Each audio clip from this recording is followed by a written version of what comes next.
DNA tests can free an innocent person, but in our state, those tests might not be enough to determine paternity, at least not in the eyes of our courts. And that's because of a state law that a group of men and women call unfair to both children and parents. Como investigator Tracy Vetter looked into the families fighting what they call paternity fraud.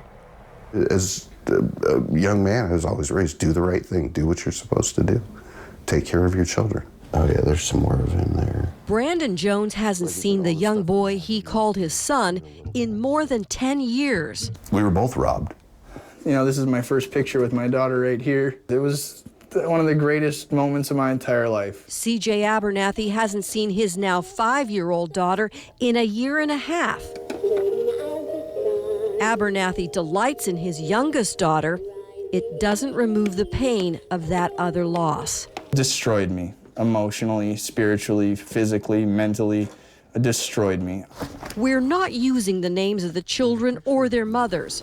Both situations are fraught with the emotionally messy issues surrounding family breakups. Yeah. But what sets them apart is that the one bit of definitive scientific evidence, DNA paternity tests, made absolutely no difference in either case. It's frustrating. That whole aspect of it is very frustrating.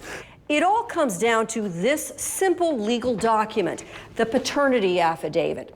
Brandon Jones signed the affidavit believing what the mother told him, that he was the boy's father. That's him and my mom there. For the next several years, including a deployment to Iraq, the boy was an integral part of Jones' family. This was before he was 1. This was the house that I had bought. This is him and my mom.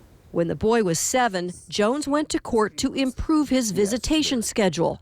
Instead, he was blindsided. I want to have regular visitation with my kid, and she says, sure, if you're the dad, we'll get right on that. We contacted the mother, who confirms the basics of what happened next. A paternity test revealed Jones could not possibly be the father. He says he still wanted to be the boy's dad, but the court cut off all contact. And then all of a sudden, he was not only ripped out of my life, but he was ripped out of my stepdaughter's life and my wife's life. But Jones' name is still on that paternity affidavit. Once that affidavit is signed, parents have just 4 years to make changes. That deadline had long passed, so the state still considers him the boy's father, and for years forced him to pay monthly child support for a boy he could not find. I do get heated about it because today is 569 days since I've had contact with my daughter. Abernathy's case is the opposite. DNA proves he is his daughter's biological father. But because his name was never on the affidavit of paternity and he didn't know about the 4-year deadline, a judge ruled he has no legal right to his daughter. I'm just a dad who wants to be a dad. How is that a crime in this country? All because of this piece of paper. Yeah, this. Both men now are part of a group working to change paternity laws. You shouldn't be able to declare someone a father without a DNA test.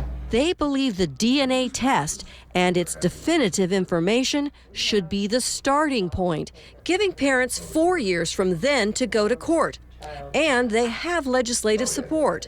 I think we need to have fairness. Representative Michelle Collier believes a bill may have enough traction to pass this year. In this day and age, we have very complex families. And at the same time, I also think that it's important for people to know the truth. Here's another one. And that's what the group says it's after, the truth. Everybody wants to know who they are. They insist it's not about child support or visitation, but about children who deserve to know where they come from. Representative Collier will co-sponsor what's being called the Brandon Jones Act this session. Legal Voice, a women's advocacy organization, testified against similar bills in the past and says this type of legislation can deprive a child of a parent with whom they've established a long-term relationship. Reporting live in the newsroom, Tracy Vetter, Como Investigators.